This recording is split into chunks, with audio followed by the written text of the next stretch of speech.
Bonjour chers élèves, aujourd'hui on va poursuivre le cours arithmétique dans Z. On va passer au deuxième chapitre. Deuxièmement, théorème de Bezout. Et c'est l'un des très importants théorèmes dans ce cours. Théorème de Bezout. Théorème.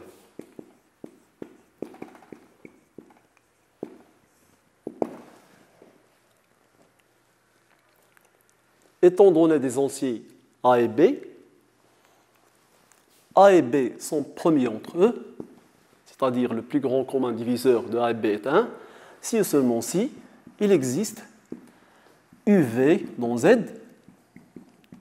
tel que UA plus VB est égal à 1. Preuve. Pour le premier sens, elle est déjà démontrée dans un théorème précédent. Déjà démontré.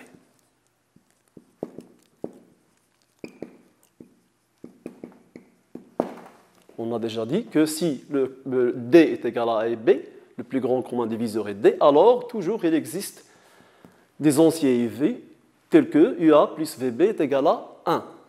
Pour la réciproquement,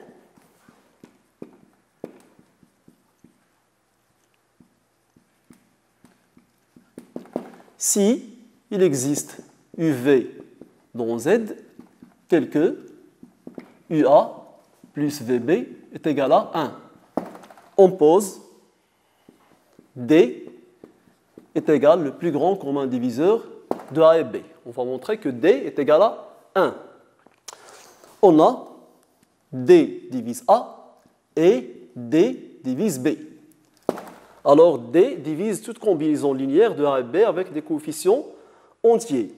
Alors, D divise UA plus VB. UA plus VB, c'est 1. Donc, nécessairement, D est égal à 1, puisque le plus grand commun diviseur est un entier positif. L'entier positif qui divise 1, c'est uniquement 1. D'où le résultat. On passe à des exemples. Exemple 1. 3 fois 12 plus moins 1 fois 35, c'est 1. Donc, selon le théorème de Bezout, 12 et 35 égale à 1. Le plus grand commun diviseur, c'est 1. Un deuxième exemple, pour tout n appartenant à n, 3 facteur n plus 2 plus 1 facteur moins 3n moins 5, c'est exactement 1. Ici 3n, moins 3n, 6, moins 5, c'est 1. Donc, n plus 2 est premier avec moins 3n, moins 5.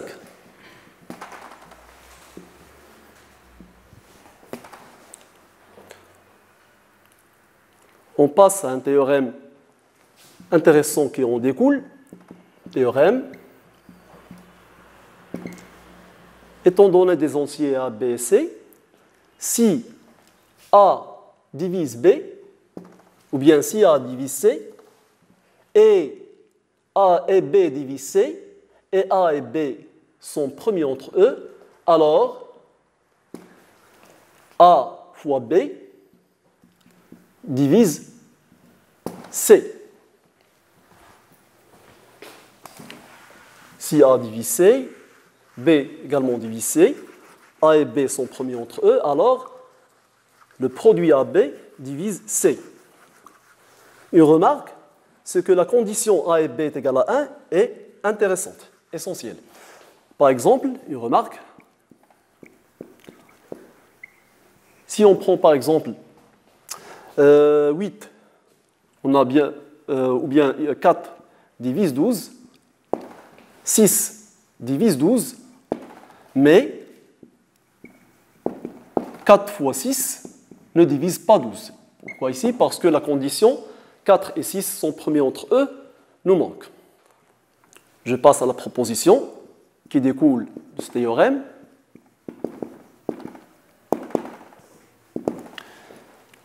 Étant donné des entiers A et B, si A et B sont premiers entre eux, c'est équivalent à A à la puissance n et B à la puissance m sont premiers entre eux pour tout entier naturel n et m non nuls. 2. Si A divise C et B,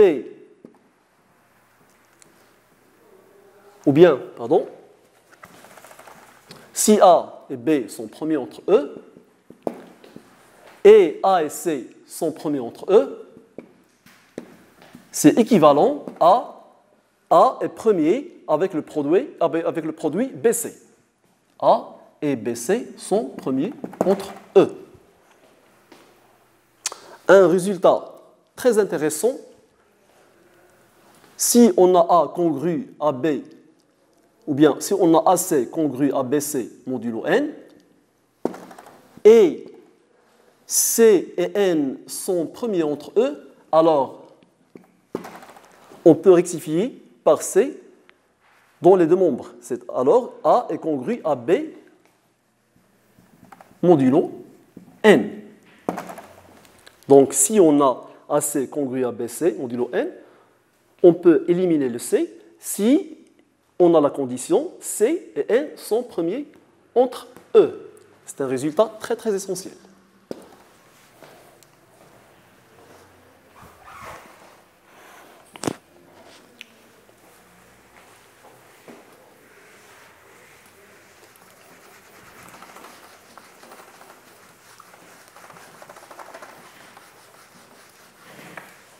On passe à la troisième partie, troisième chapitre, troisièmement, application du théorème de Bézout.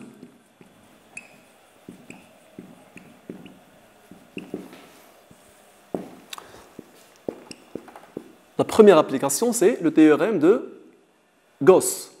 Théorème de Gauss.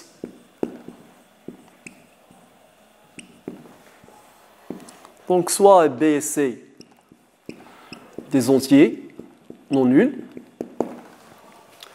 Si A divise BC, A et B sont premiers entre eux, alors nécessairement A divise C. Preuve, on va utiliser le théorème de Bézout sur la condition A et B sont premiers entre eux. Puisqu'A et B sont premiers entre eux, il existe UV dans Z tel que UA plus VB est égal à 1. On a aussi A divise BC. On va essayer de créer le BC ici. Avec B, on doit multiplier par C. Donc on multiplie les deux membres par C. On obtient alors donc UAC plus VBC est égal à C. Or, on a A divise BC.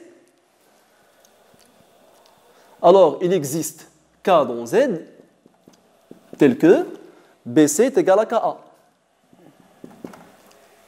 En substituant dans cette égalité plutôt, BC égale à KA. On obtient alors UAC plus V au lieu de BC, on a KA. VKA est égal à C. Puis, on factorise par A, facteur UC plus VK est égal à C. Finalement, d'où A divise C. Ainsi, on a achevé la démonstration. Donc, une remarque importante, c'est pour la réciproque, n'est pas juste en général. Donc, pour la remarque, on a par exemple 12 divise 3 fois 8. Mais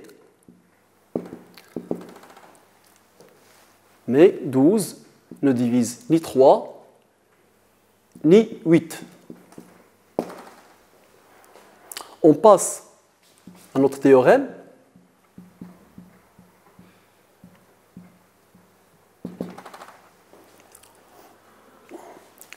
Si on a A divise C, et A divise B, et B divise C, pardon, si on a A divise C, et B divise C également, et A et B sont premiers entre eux, alors AB divise C. La réciproque est aussi n'est pas correcte en général.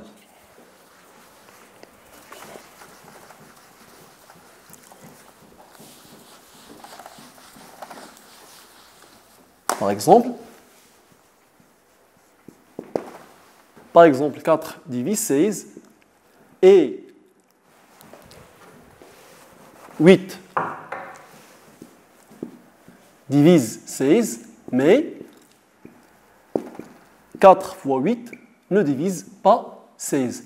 Parce que ici, 4 et 8 ne sont pas premiers entre eux. Il nous manque cette condition. Je passe à une proposition.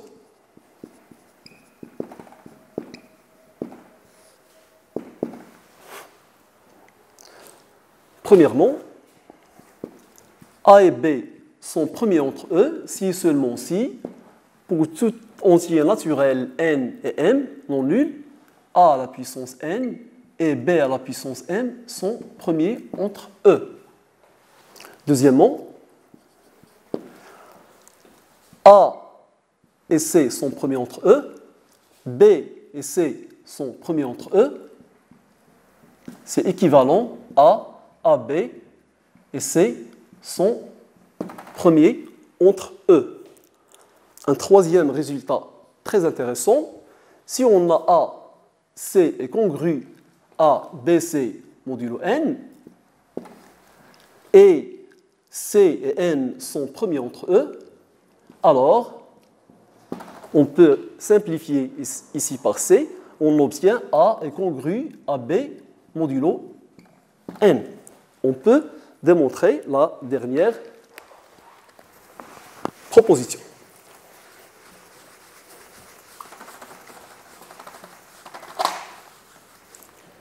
Preuve de la troisième. On a AC est congru à BC modulo n. Donc, n divise leur différence, AC moins BC. En factorisant par C, c'est C facteur A moins B. Dans les conditions, on a C et N sont premiers entre eux. Puisque N et C sont premiers entre eux, alors selon le théorème de Gauss, N divise A moins B. D'où A est congru à B modulo N par définition.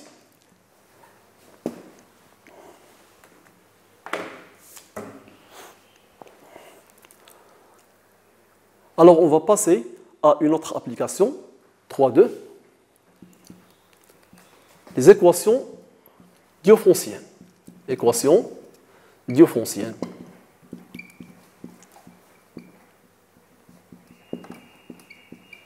De la forme AX plus BY est égal à C, avec A, B et C sont des entiers relatifs.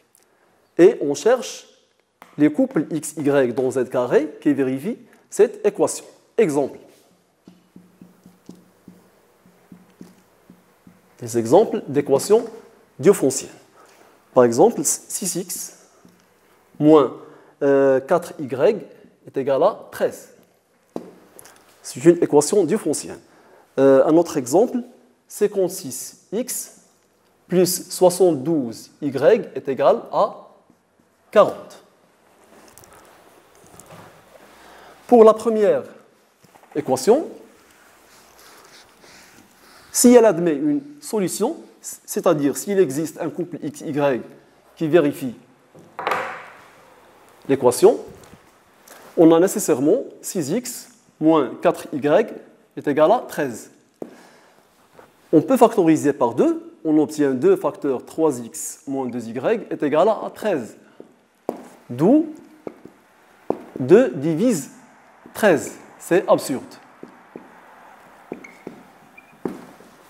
Donc, la première équation n'admet aucune solution, car sinon, on obtient cette contradiction. Et c'est la condition qu'elle doit être vérifiée pour qu'on obtienne des solutions pour une équation différentielle. On cite alors un théorème.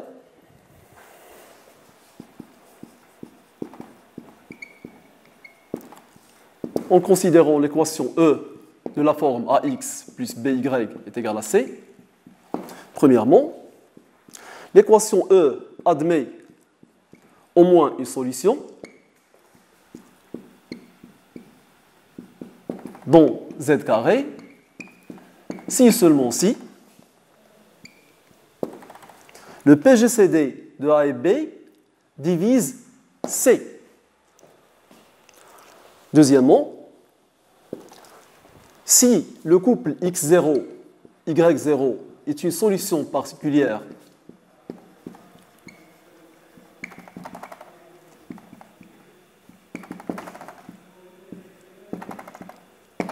de E, alors l'ensemble des solutions de E est l'ensemble des couples de la forme X0 plus K, B sur le PGCD de A et B, Y0 moins K, A sur le PGCD de A et B, avec K un entier relatif, quelconque.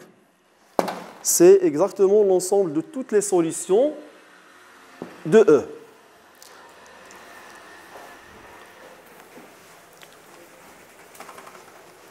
Je ne vais pas faire une démonstration pour ce théorème, mais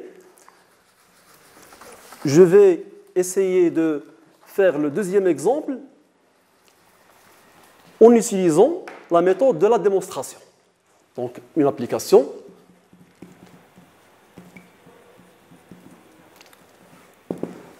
On considère l'équation E 56x plus 72y est égal à 40.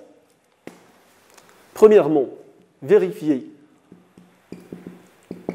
ou bien démontrer que E admet des solutions.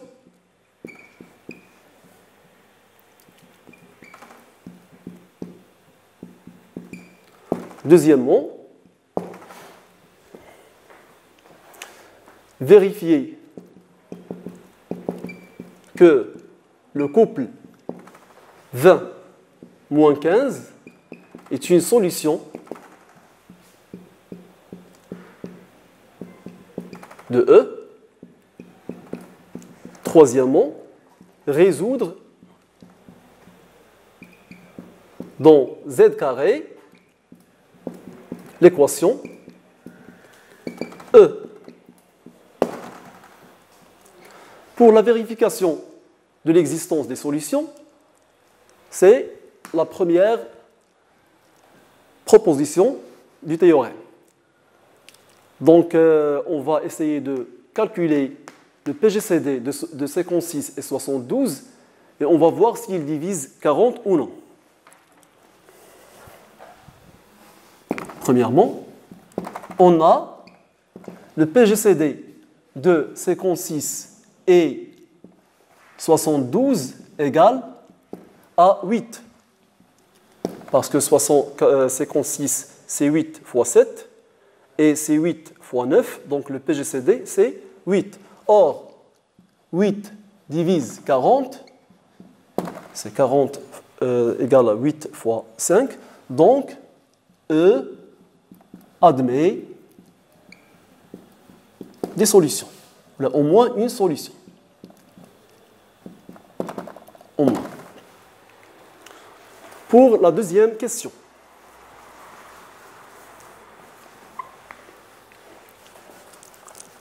Vérifier que le couple 20 moins 15 est une solution de l'équation.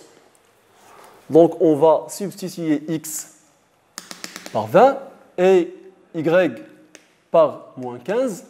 Et on va voir si c'est égal à 40. On a, deuxièmement, 56 fois 20 plus 72 fois moins 15 égale à 56 fois 20, 2 fois 6, 12, 2 fois 5, 10, 11, donc un 0 ici, et 72 fois 15, 5 fois 2, c'est 10, 5 fois 7, 35, 36, 2, 1, 7, c'est 7, 0, 8, c'est 10. Donc c'est 1080. Alors c'est égal à 1120 moins 1080 égale à 40. Donc le couple 20 moins 15 est une solution de E.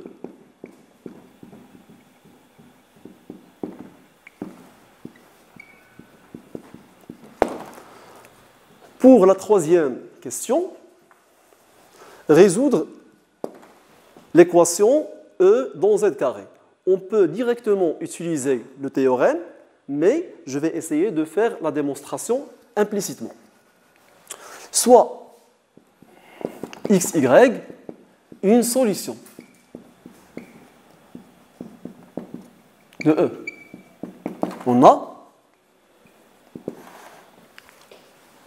56x plus 72y est égal d'une part égale à 40, d'autre part égale 56 fois 20 plus 72 fois moins 15. Donc, on déplace 56 fois 20 à l'autre membre, on obtient 56 facteur x moins 20 égale de même 72 facteur moins y moins 15. On peut simplifier par 8, puis on obtient 7 facteur x moins 20 égale moins 9 facteur y plus 15. J'ai factorisé par moins 1 ici. Alors, 9 divise 7 facteur x moins 20. Or, 9 et 7 sont premiers entre eux. En utilisant le théorème de Gauss, alors, en utilisant Gauss, 9 divise x moins 20. Donc, il existe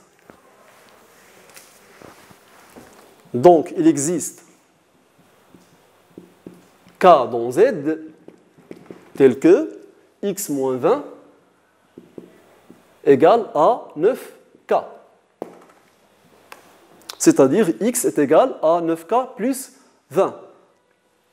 On substitue x moins 20 par 9K dans cette égalité.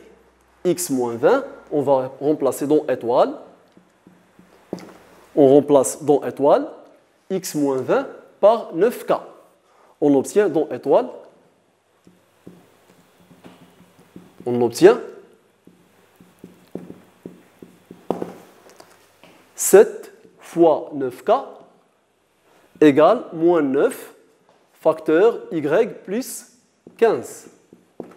On simplifie encore par 9. Alors,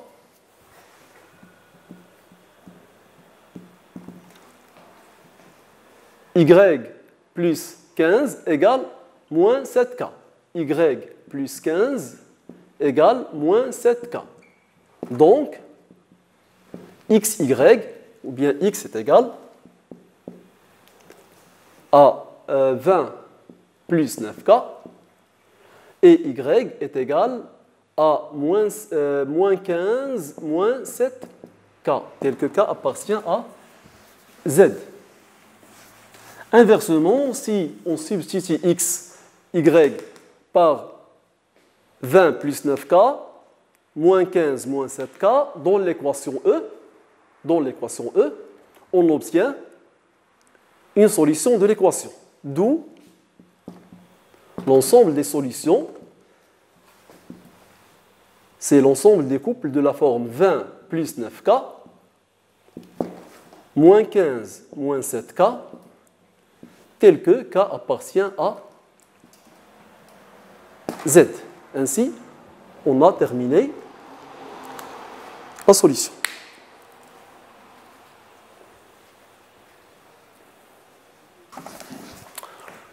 Donc, on passe à la dernière partie, quatrièmement, théorème de Fermat.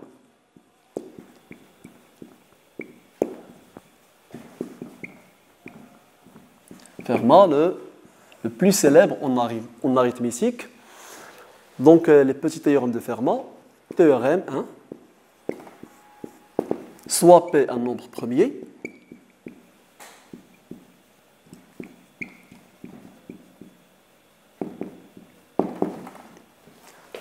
Et A un entier relatif tel que P ne divise pas A.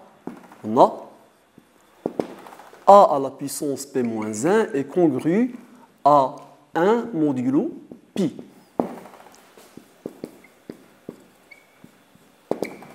Un autre théorème. Dans la même condition, si P est un nombre premier, si on ne considère pas la condition P divise A, P premier, et A quelconque et A dans Z. On a A à la puissance P est congru à A modulo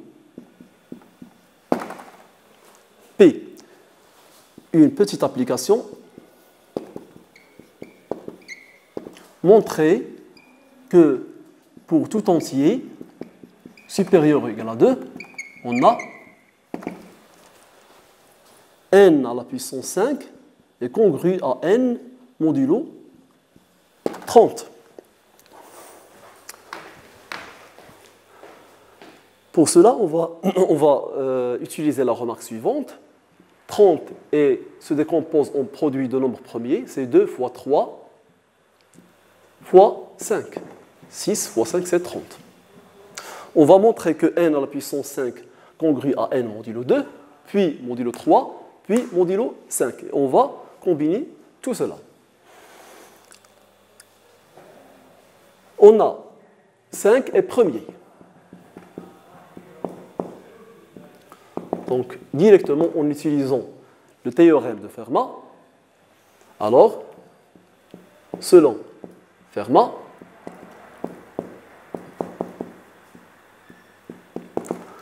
pour toute n appartenant à n tel que n supérieur ou égal à 2, n à la puissance 5 est congru à n modulo 5. C'est le deuxième. On doit maintenant démontrer que n à la puissance 3 est congru à n modulo 3. On a n à la puissance 5 moins n égale à n facteur n4 moins 1. C'est n facteur n carré moins 1 facteur n carré plus 1. Ici, on va développer n3 moins n facteur n carré plus 1. Puisque 3 est premier,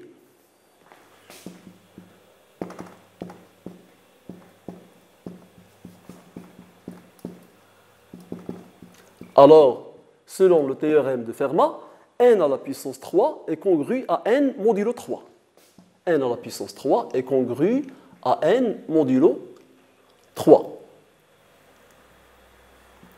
C'est-à-dire, 3 divise n à la puissance 3 moins 3. Donc, 3 divise n3 moins n. D'où 3 divise n3 moins n, facteur n carré plus 1, qui est égal à n5 moins n. À n5 moins n, c'est-à-dire n5 et n à la puissance 5 est congru à n modulo 3. La dernière chose, on a n à la puissance 5 moins n égale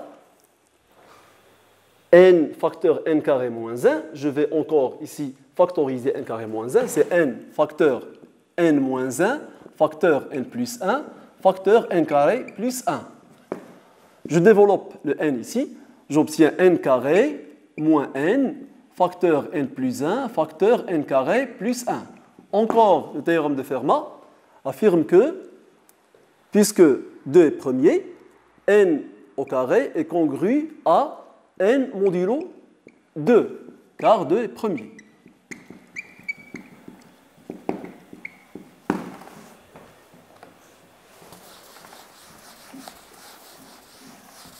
Alors,